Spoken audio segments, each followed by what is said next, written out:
This video is an introduction to probability. We're going to take a look at what outcomes are, how to find a probability, and the probability scale.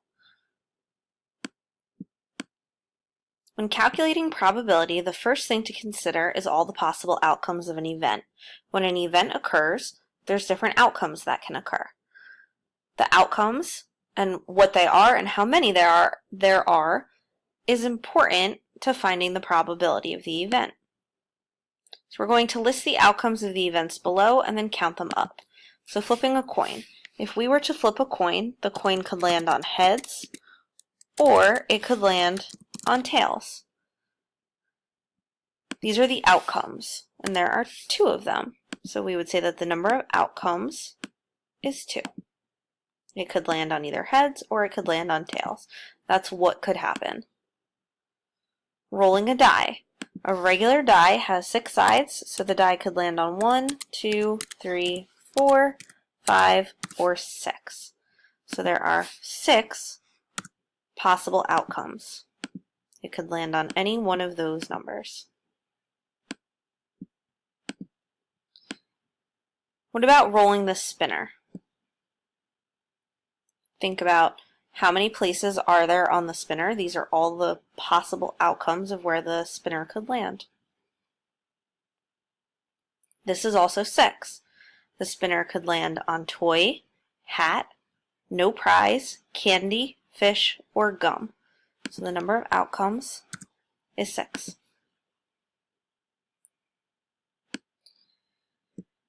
What about asking a student which grade they are in middle school?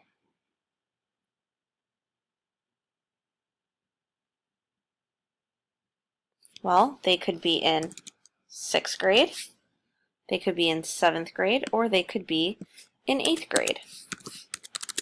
So therefore, we have 3 outcomes. They could tell you 6th, 7th, or 8th. Those are the possibilities. And finally, choosing one of the following cards. There's a blue card, a green card, a purple card, and a brown card. So there are 4 outcomes. Sample space is a list of all the possible outcomes for an experiment. So if you're asked to find the sample space, that's just listing what are the outcomes. So in this card example, the sample space would be the blue card, green card, purple card, or brown card. In the middle school example, the sample space would be 6th, 7th, or 8th grade. Let's take a look at how to find a probability. So when you're finding a probability, you're going to start by listing all of the possible outcomes, like we just did, or the sample space, and then we're going to circle just the favorable or the desirable outcomes, meaning the outcomes that would make that event true.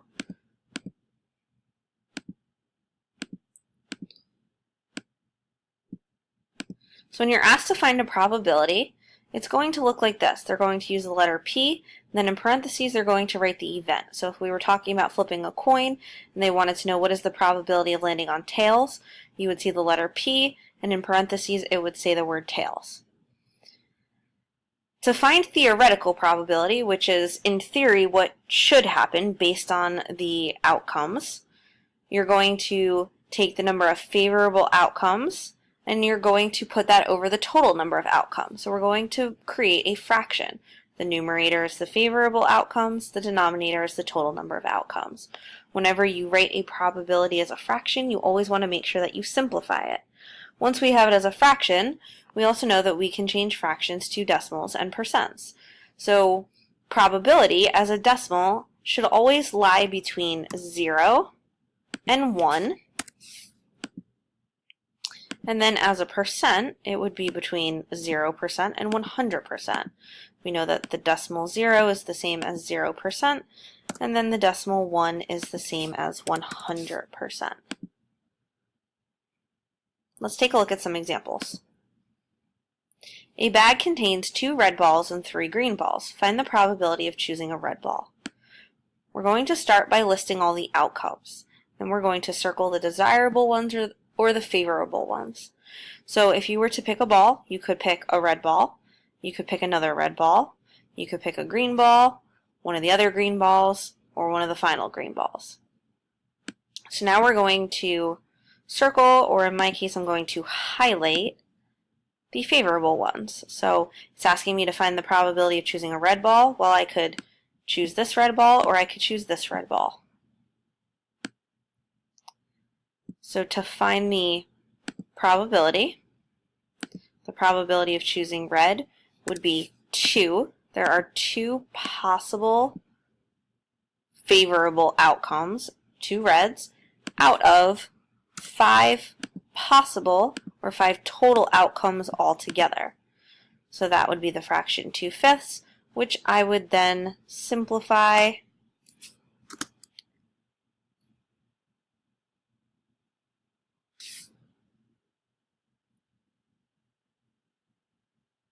This can't be simplified, so therefore 2/5 as a decimal is 4/10, so there's a 40% chance of choosing a red ball.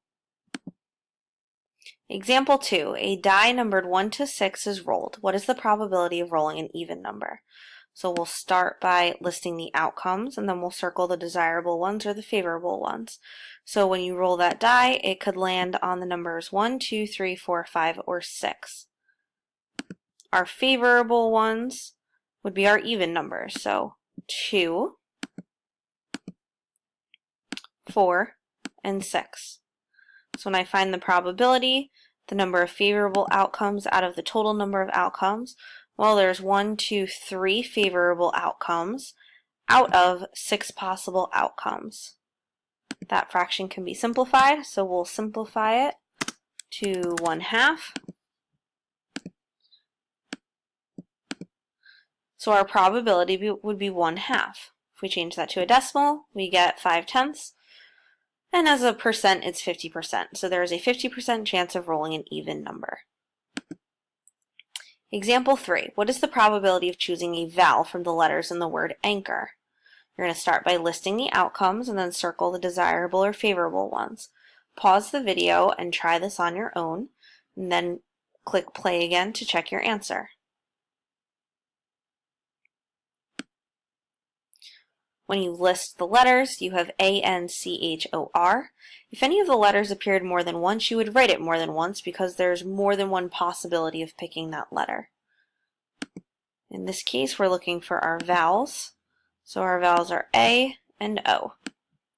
So that would be our favorable outcomes or our desirable outcomes. So there are 2 favorable outcomes out of 1, 2, 3, 4, 5, 6 possible outcomes altogether. So the probability of picking a vowel is equal to 2/6, which simplified is equal to 1/3. If we change that to a decimal, we get 33/100ths, and as a percent, we get a 33% chance of choosing a vowel. I rounded to the nearest percent there. Example 4, what is the probability of spinning an even number on the spinner below? Again, pause the video, try this one on your own, and then click play to check when you're done. On this spinner, there are 8 total outcomes or 8 possible outcomes. It could land on 1, 2, 3, 4, 5, 6, 7, or 8. So that's going to go in our denominator. And our desirable outcomes or our favorable outcomes are our even numbers, 2, 4, 6, and 8, the ones in blue.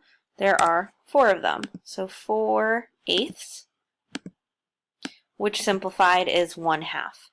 So the probability as a decimal is 5/10, or there is a 50% chance of spinning an even number. Now we're going to take a look at the probability scale. So the probability scale shows us the likelihood that an event will occur based on its probability. Something with a 0% probability is impossible. There is no way for it to occur. There are no favorable outcomes for that event. Something that is certain has a 100% probability. Therefore, all of the outcomes are favorable for the event. In the center, we have a 50% chance or a 50% probability. This is something that's equally likely. So there are the same number of favorable outcomes as unfavorable outcomes. Unlikely would be a 25% chance or a quarter. That means that there's more unfavorable outcomes than favorable, so it's unlikely, but it could still happen. And then likely would be a 75% probability, or 3/4.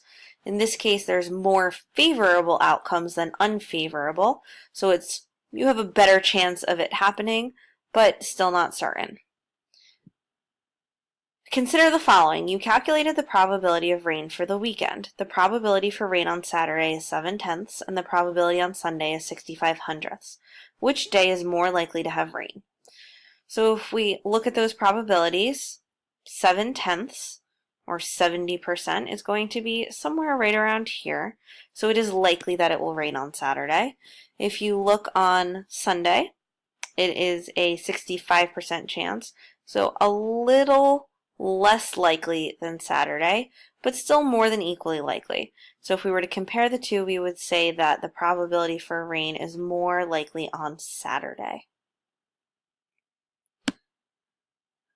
You don't have these next examples on your paper, but it's another good set of problems to look at when we're deciding what the likelihood of an event is. So for each of these events, we're going to decide if the event is impossible, unlikely, equally likely, likely, or certain. So event A is choosing the letter M from a bag that contains magnets for each letter in the alphabet. There are 26 letters in the alphabet. There's only one M, so the probability of choosing an M would be 1 out of 26. So it's not it's not an impossible event, but it's definitely not very likely. 1/26, if we were to change that to a decimal or a percent, it's going to be pretty close to 0. Choosing a consonant from a bag that contains magnets for each letter in the alphabet. So event B, there are more consonants than vowels. Again, not every letter is a consonant though, so it's not certain, but it's definitely likely. I would say it's even a little bit more than likely that you're going to choose a consonant from a bag of letters. Event C is drawing a red card from a deck of cards. So a normal deck of cards, half the cards are red, half the cards are black. So therefore, this would be an equally likely possibility. You literally have a 50-50 chance. Half the cards are red, half the cards are black. So red cards would be 50%. Drawing a number between 2 and 10 from a deck of cards. So a regular deck of cards, it has 4 suits, and each suit has the numbers 2 through 10, and then also Jack, King, Queen, and Ace. So there are a lot of cards between 2 and 10. In fact, there's 4 suits. There are 9 cards between 2 and 10. 9 times 4 is 36. So 36 out of a standard deck of cards of 52. Think about it that way. It's pretty likely that you are going to draw a number between 2 and 10. And finally, drawing the number 1 from a deck of cards. Well, think about a deck of cards. Is there a number 1? No, there are no number 1s in a deck of cards. So therefore, this event would be impossible. There is 0% chance that you're going to draw a 1 because there are no 1s. There are no favorable outcomes here. It would be 0 out of 52, which is just 0. So that was an intro to probability. Go back, watch the video again if you need, and then try the practice problems.